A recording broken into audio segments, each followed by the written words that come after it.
Well, now that you have your comfort animal, you can be nice and regulated as we drop into our meditation.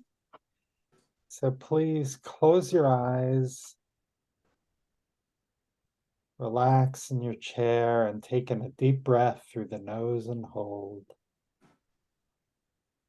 And exhale through the mouth and hold. And again, inhale through the nose and hold.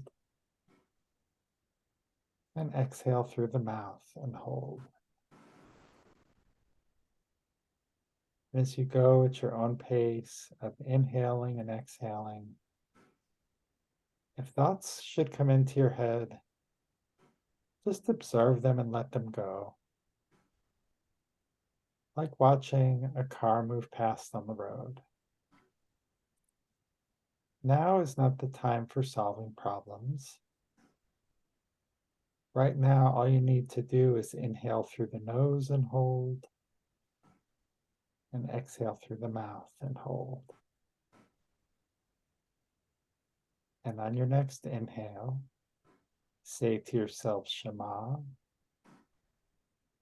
And on the exhale, listen. Shema, listen. In Shema, we're listening deeply, without judgment, without offering advice. In Shema, we are listening with an open heart. Shema, listen.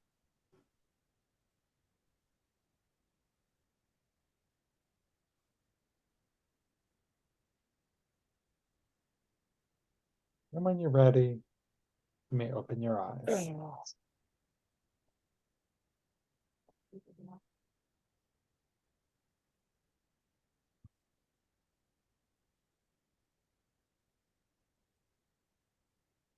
Well, as we're getting ready to settle in, as we're beginning, let's do a little bit of a check-in. For those of you who have been here last week, I'm wondering, how did humility show up for you in the last few weeks? Was there a time when you decided that you needed to take on a little bit more space, or maybe there was a time when you decided to take up less space? Who would like to share?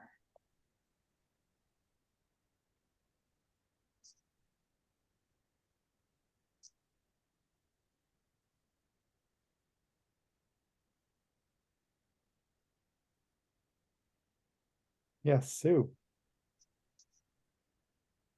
Well, I'm not sure if this sounds very humble, but I decided one of the things I was going to do was to take up more space in my bathtub and take a and take a spa bath thing once a week, because I hadn't been doing that, taking good care of myself, and I actually achieved it. So I'm going to keep doing that at least once a week. So there you go. Well, that is great. That. Congratulations. That sounds wonderful. Yes, Marjorie. Um, so I'm thinking like where, I kind of feel like sometimes, it's sort of been like like this, like an accordion. Sometimes I am more and less, but something just came to me that I started taking a Kabbalah course. And what I'm finding is that it's really taking up more of my spiritual space. Like I'm really developing this amazing understanding and connection that right now I feel I need it more than ever. Mm. So that was that just came to me. But I love the course. It's very enlightening. It's hard. I was like, whoa, interesting. Okay. Well, that's wonderful. And one of the phrases we sometimes use as a mantra for humility is know before whom you stand. And finding a relation between ourselves and the universe, a relationship between ourselves and the divine. And so I've not studied Kabbalah very much, but from what little I know, I can imagine that could be a really, really big thing. So cool. Thanks for sharing that. Wendy. Marjorie, that's so cool. Kabbalah is just like learning a language. Yeah. Well, I just think I had to use patience to get to humility just the other day, because I'm writing this grant for the synagogue, and this is the first time that I've ever really worked with an entire board and work with the security committee. And there's a lot more people I'm working with than just the executive director, which is easy. So I'm putting in this place. I know these things, and then I have to go and I have to talk about these things. And over time, I kept thinking, I'm all alone in this. I'm all alone in this. And it took my humility away, because it made me think, I've got to go and I've got to be like so bossy. But then I just heard this voice just say, you're not alone. You're not standing here alone. So just relax, just be humble and just see how it goes. And it was just the greatest committee meeting I've ever been to. So it helps. Yeah. Great, thank you, Wendy. And it's sometimes hard when we're in a leadership position. It's like, well, how much space do I take up? And so finding a way to kind of incorporate a team approach, that's beautiful. Thank you for sharing that. Bonnie. So I am working on taking up less space. I am the person that is constantly trying to put 10 pounds into a 5-pound bag. I have to raise my hand, have to say, yes, I'll do it. And I have a number of friends, one of whom is up in Lake Tahoe with me, saying, you don't have to say yes all the time. So what I'm learning is I don't have to say no. I don't have to say anything. Really good example was that my granddaughter was in a play on Sunday. It was the last of 4 of the productions. And 2 of my friends came and to see her, and I expected either my daughter or my son-in-law to pick her up, because they knew I had a Shiva minion. Unfortunately, one of my former students at 41 passed away last week.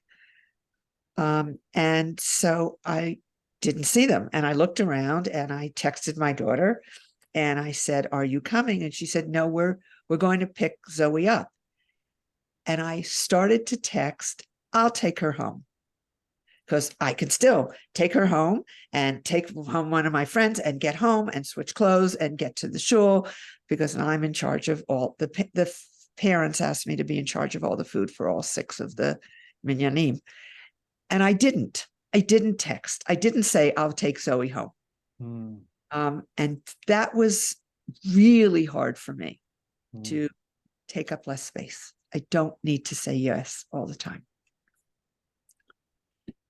Thank you, Bonnie. Thank you for sharing that wonderful example.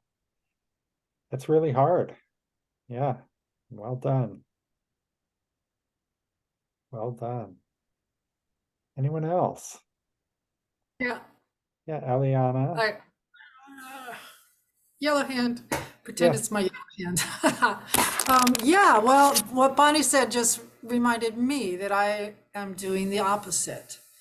That instead of just staying in the house, I'm actually going to volunteer at the food bank next week, start it. Like I've been signed up to do it since before COVID, and I haven't done it. And now, I was just moved to just freaking do it. So that was empowering to me to sign up. So I'll take some of your stuff from you, Bonnie. That's good. You can take, yeah, that's great. I love that. We strive for personal balance, and we can strive for group balance as well, and support each other as we do that.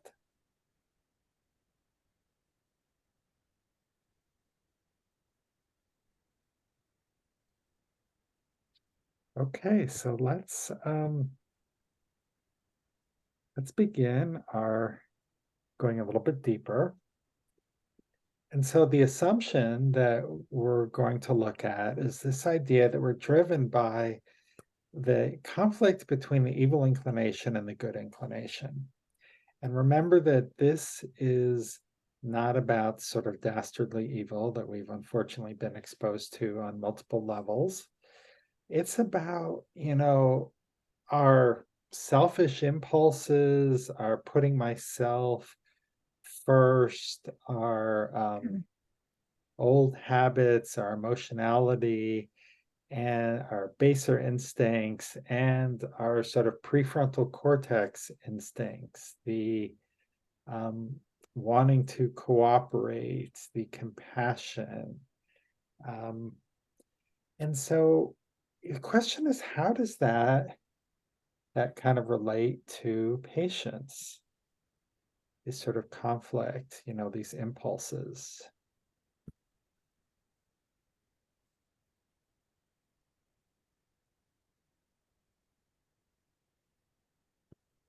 Yes, Elisa. Well, according to what I read in your book, I think that the soul trait of patience informs us how to wait and instructs us not to be overburdened by the passage of time. Patience is a divine attribute that defines how we wait for inner tumult to pass when we have no control over a situation. It enables us to rein in on acting on impulse.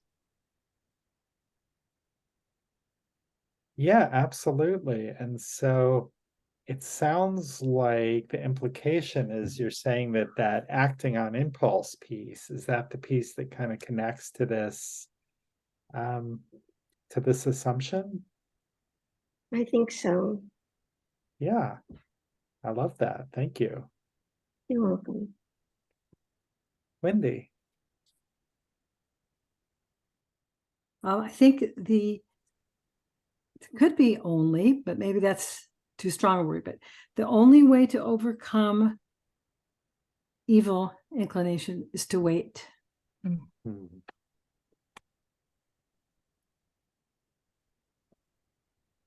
Yeah, certainly when it comes to that impulsiveness, that might be a time where, yeah, okay, let's wait, see if that's like, I know a lot of like millennials and Gen Xers, they like to get tattoos and stuff, and that has certainly not been my thing. But one common thing I've heard is, if I have an idea for a tattoo and it still seems like a good idea in 6 months, then I'll go ahead and get it. It's sort of like, it's not, in my mind anyway, it's not a good idea to kind of do the impulse buy on the tattoo. Oh, grab the M&Ms in the checkout aisle. You're going to have the tattoo a lot longer than you're going to have the M&Ms. So might be good to wait and make sure it's something you want. Nancy, good to see you. Hi, I missed part of it because my patients I've been dealing with, because I've had a bug problem and the exterminators just came. So my husband is taking care of it. But if you're talking about patience and humility, I had something happen because I believe what Alisa and Wendy just shared, that, it's really a virtue well, for me, the waiting sometimes really gets you somewhere, and you're out of control. I mean, you're not in control. And before, I always wanted to be in control. And so I'm in another group, and it was a safe group, so I thought. And I exercised my humility last night.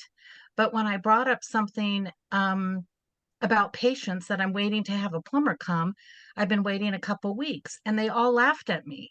And they said, the universe is telling you to get a better plumber. And that really stung, because to me, what I was trying to get across to them was the whole idea of, you know what? It's not an emergency. He's a fabulous plumber. I trust him. And so I was showing them patience.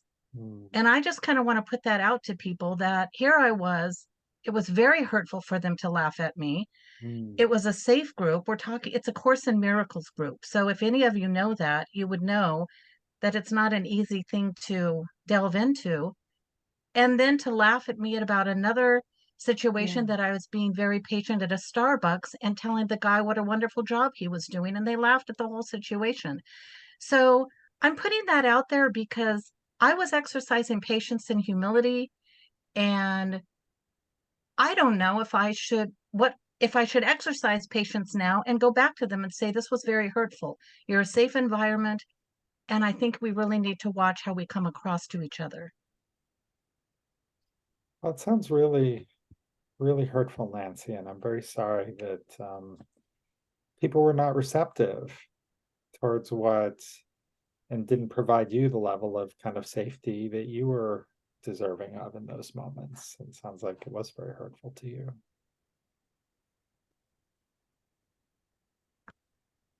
And from those two examples you shared about the Starbucks and the plumber, those sound like really good patience examples. So from the So, with perspective of patients, this group, yeah.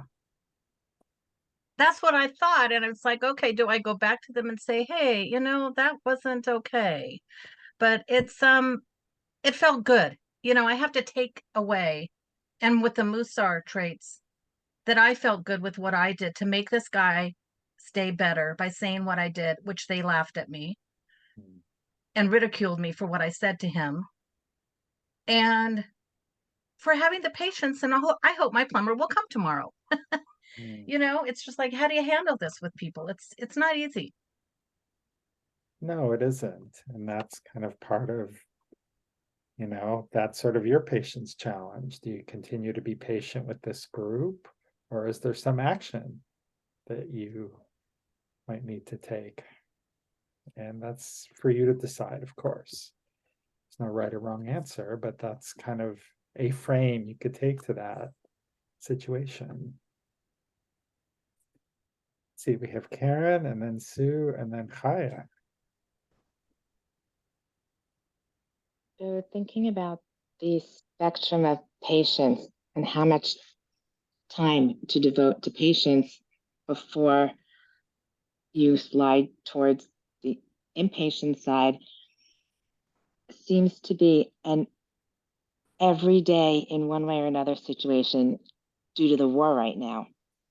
And so in this case, patience is used for a long-term goal. It's used in sometimes short-term conversations, and it can be with someone I know and I somewhat agree with, or someone who's more on the other side. And so we can agree to disagree, but if there's a particular outcome that I want, or I want to be able to educate someone else, then I use patience differently to sit back and maybe deliver small bites and find my way around in conversation and civil discourse, which may not happen in one conversation. If I would like someone else to see my side, not necessarily to come to my side, but to expand their vision. And so in that case, patience is more of a long-term process here so that I don't incite, and maybe I can keep the other side from inciting. And it's really a helpful concept to have personally and at work.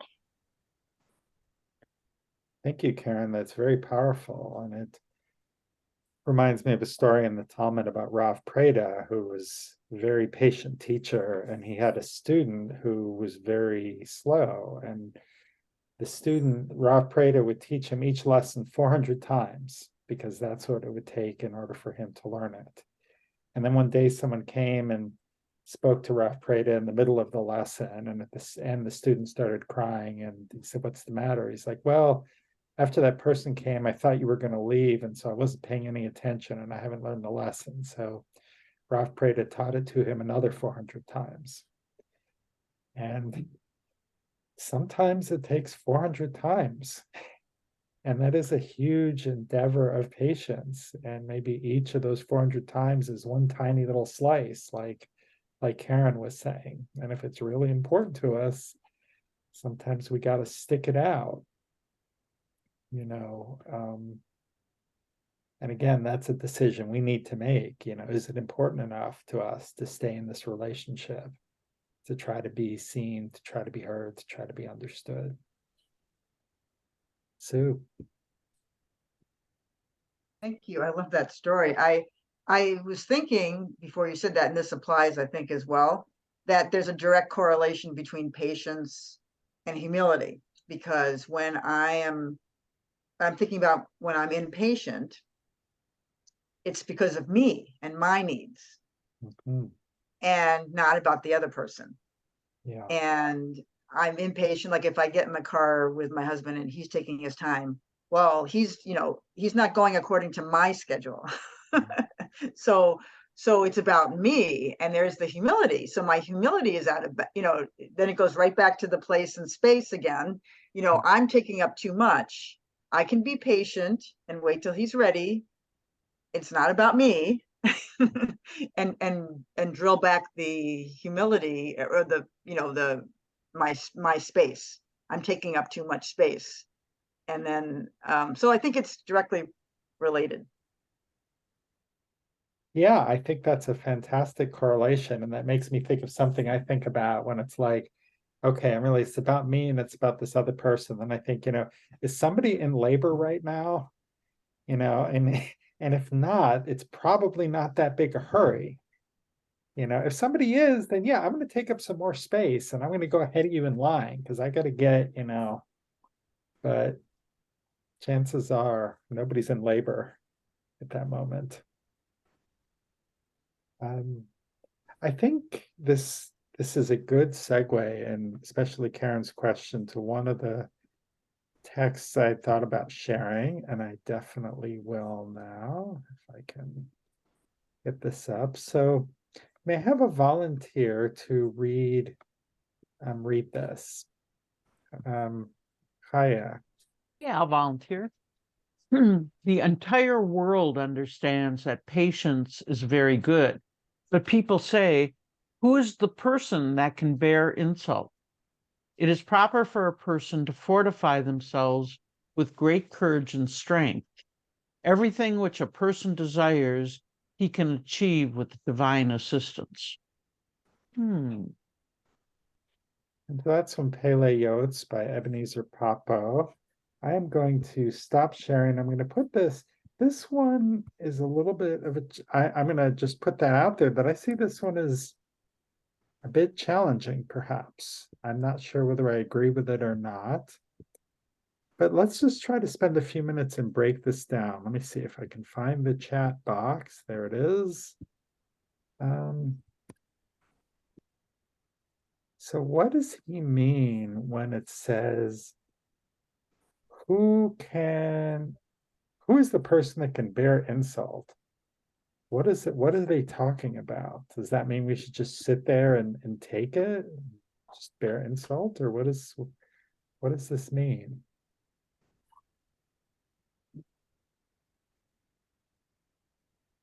Yes, Wendy. I think it's like Karen was saying, in small portions. And like what Nancy was saying, should she go back? Maybe she should go back. And so that takes a lot of courage and strength to wait and not, forge ahead. Maybe you're right. And it takes a lot of courage and strength to just kind of sit back and seek out the divine's input, which is assistance, before you go forward with it. And then you get your desire, because the desire is probably not to get the person mad at you. It's probably to come to some kind of understanding and connection. So I like what Nancy and Karen said together, because it made sense. Yeah, so if we're looking for understanding and connection, maybe it's about hanging in there. Marjorie. My question is, so is it proper for a person to fortify themselves? Is that the person who is bearing insult? Are they the ones who should be fortifying and strengthening themselves so that they can deal with this coming at them?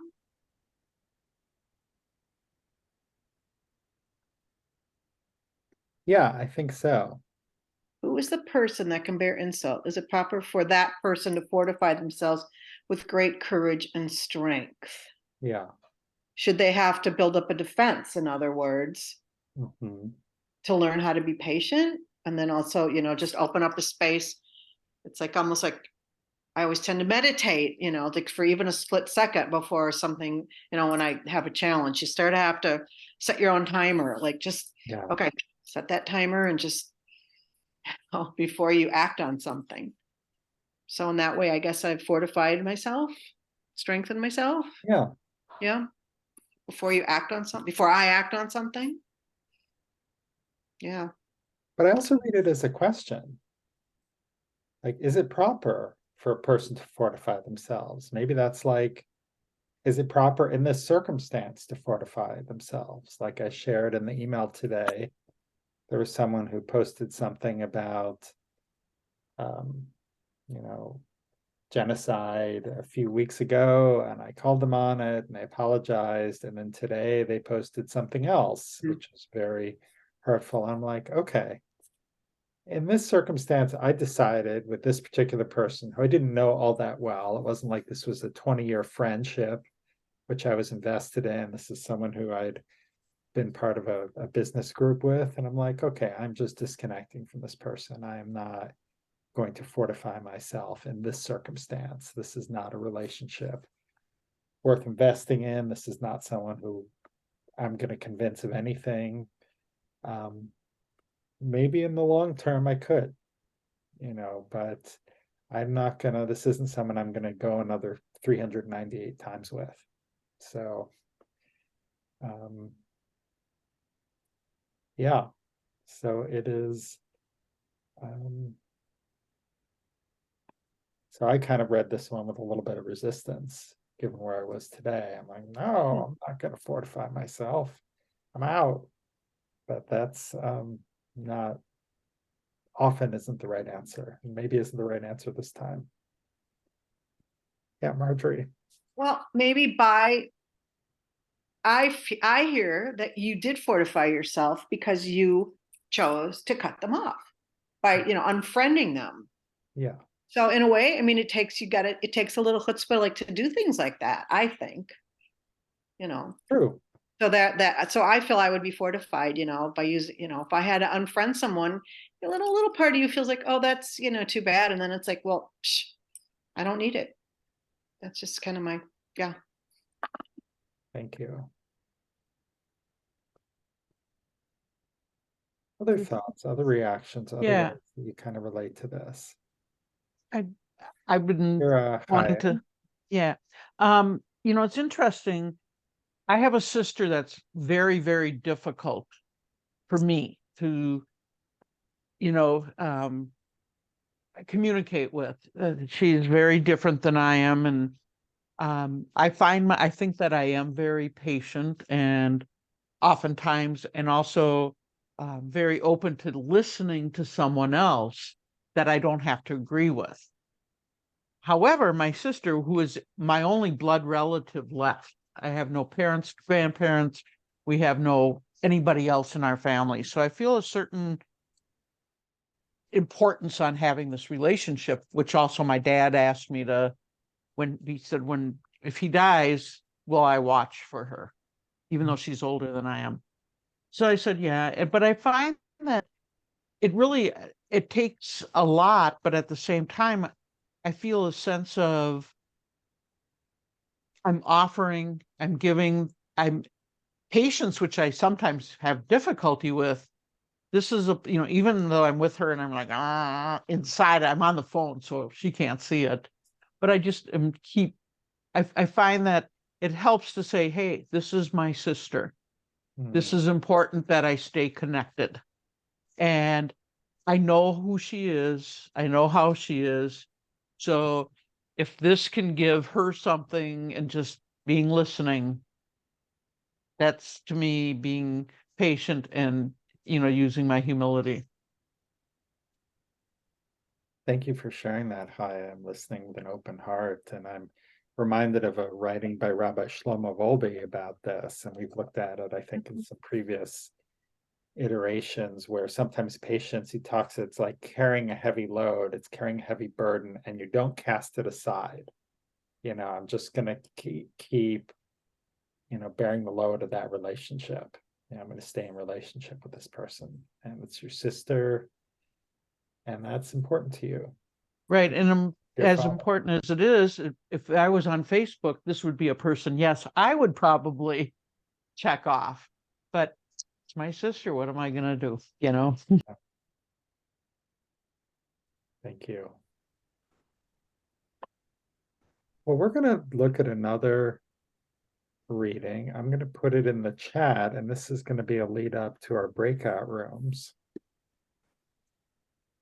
And there's kind of a lot here, so we may not have time to fully analyze it, but maybe can I have a volunteer to read this? That's what's in the chat here.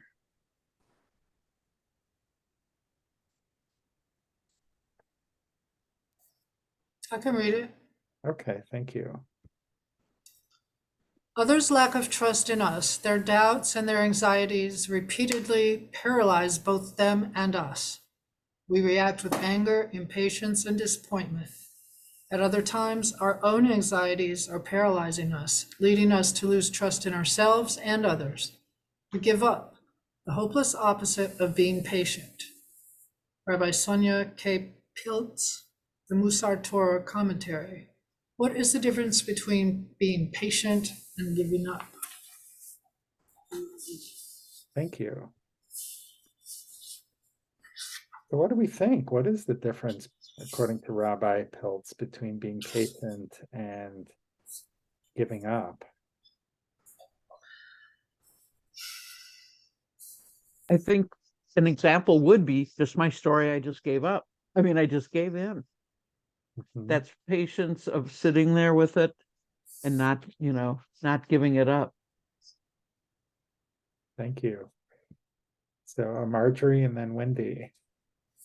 I think patience comes from kindness and an open heart. I think giving up is a little defeative. Yeah. Thank you. Wendy. Well, I'm thinking of it as a dance, and you're dancing, and then something happens, and in patience, you back away. You back away. You're still there for the person, but you're backing away. And then the scenario plays out that when you're ready to give up, then you turn your back and walk away. That's necessarily not, neither of those are necessarily the wrong step to take, but that's what I see it. It's just you're there, you're facing, but then when you give up and say no, you just turn your back and walk away. Yeah. Thank you. And when I look at this with the sort of story I told today, like this other person, I didn't lose trust in myself. I did not become paralyzed with anxiety. It was sort of like, you know what? This is a person with whom I'm choosing not to continue a relationship.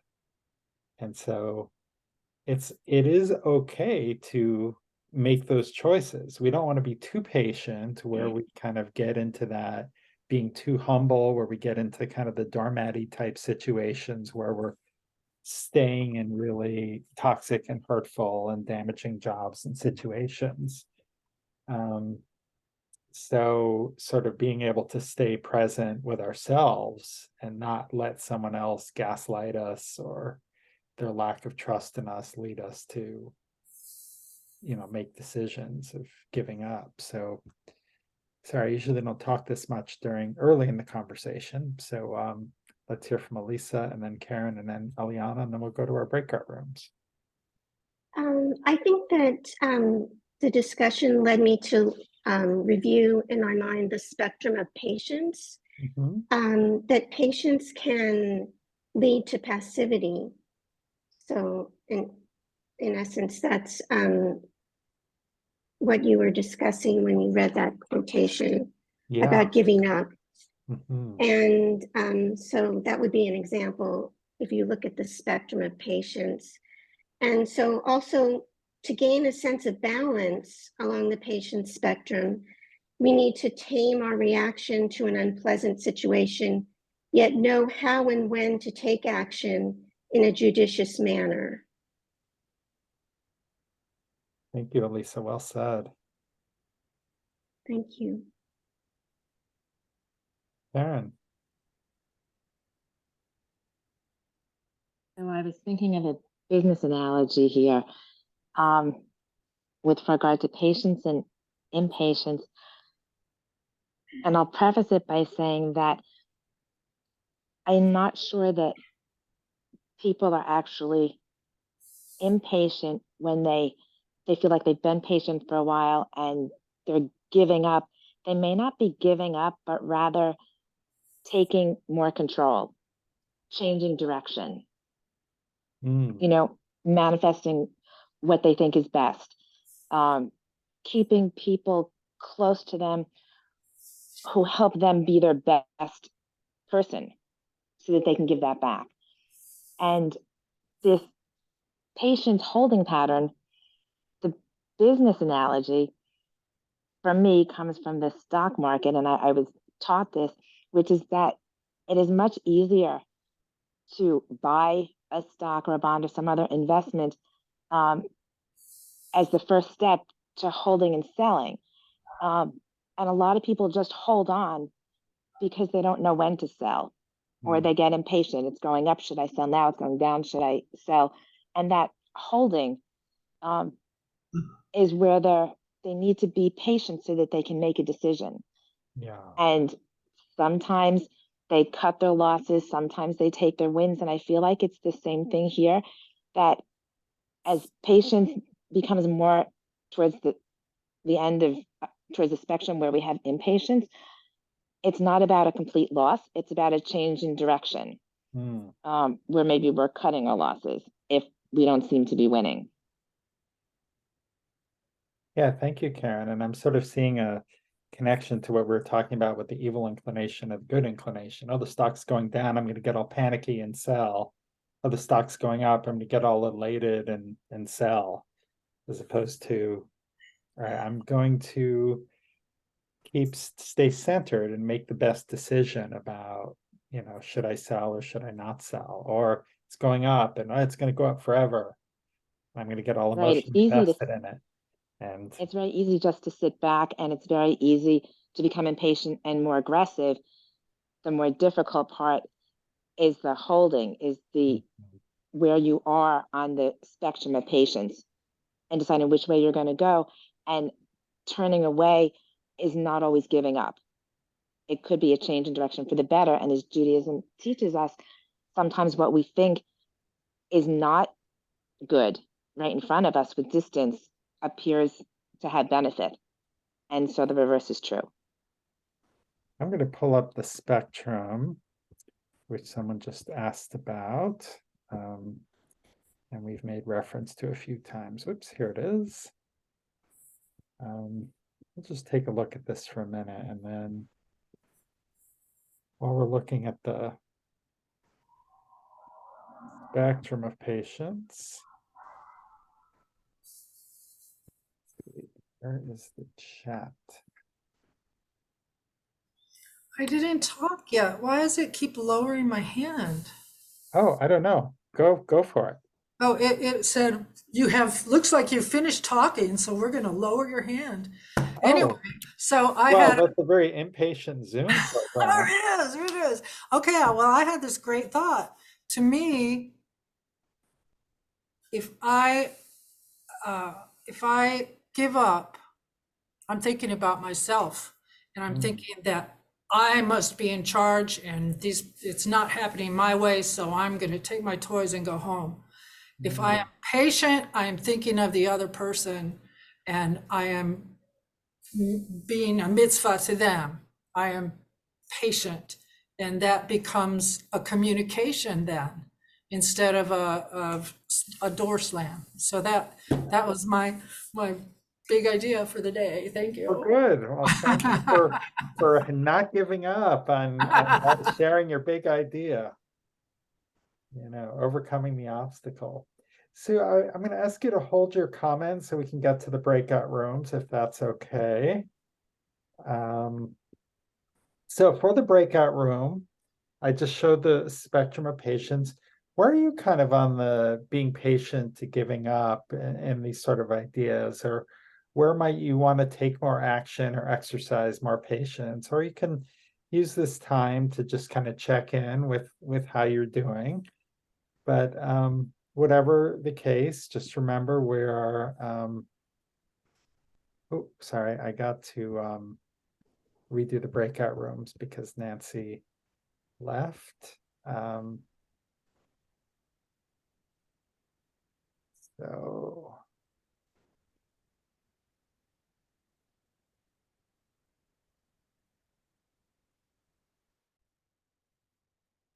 work.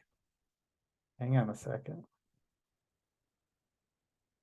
I must be in trouble to get the teacher. Okay, I think the rooms must have been open. Need to unmute. Okay. Used to share that story Welcome back, everyone. at night about shoving the napkin in your mouth. So, does anyone have any kind of insights they'd like to share? We have a couple minutes left. Yes, Bonnie. So I shared a story which is true. I moved from being an educator to a development person, which is the PC word for fundraising. And anyone who works in fundraising knows that once you put the ask out, I hope you will consider a gift of, you have to shut up. Because the rule is the first person who speaks loses. So the story I shared with Harry was that we had a year of the Torah, I don't know, 20 something years ago at our synagogue. I did the training for the board with my rabbi. He came to our house the next day. We knew what we were going to give. We knew exactly what he was going to ask. And he did the ask and he starts to talk. And he takes the napkin and he puts it in his mouth so he'll shut up. Even though he knows that he missed and at the end he said, "Oh, I forgot." It's a great lesson on shutting up. Mm, You don't have to respond. yeah. And sometimes you got to be patient through that awkward silence. And then my husband did what I was ready to kill him. We're not ready to make a decision. And of course we were, because we knew what we were doing. So I waited till the rabbi got in his car. He was driving back down the driveway. My husband runs out and says, "Yes, you got the gift." Nice. Elisa and then Sue. So I wanted to add that I think that it is important to practice self-care to cultivate the soul trait of patience. And so that means to exercise, establish a sleep schedule, set a daily routine for your activities, express gratitude, become self-aware, journal what is bothering you, and self-soothe. And also, you can cultivate the soul trait of patience through prayer. Those are all some great practices. Is there one that particularly resonates with you? Yeah, I liked the idea of prayer, I think, which you had suggested in your book. Thank you, God, for this test of my spiritual elevation. I like that one too. I'd forgotten that. Thank you for reminding me. Yes. Sue, and thank you for your patience. I know you've been waiting for a little while since before the breakout rooms. Oh, well, I had forgotten, and then Bonnie reminded me when I was listening to Bonnie about what I was going to say. And this whole discussion reminded me of the word WAIT, which is an acronym of which stands for, so WAIT, why am I talking?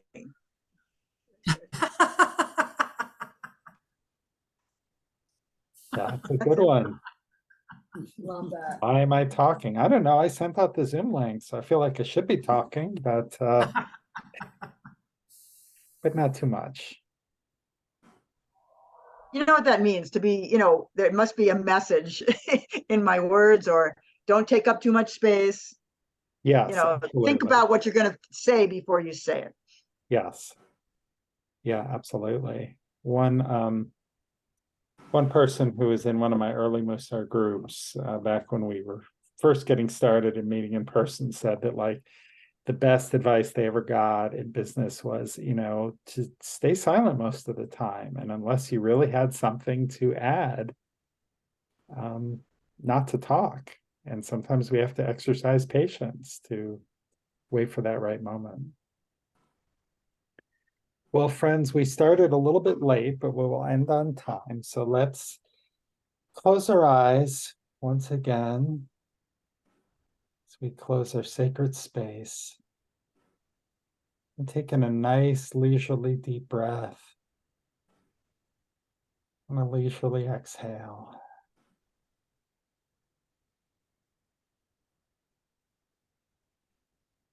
Let's take a moment of gratitude for all those souls that have joined us on this journey today.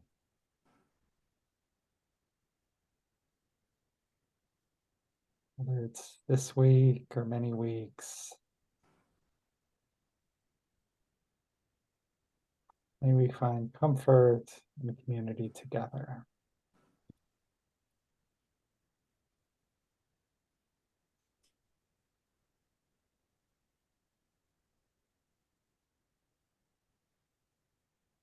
And when you're ready, you may open your eyes.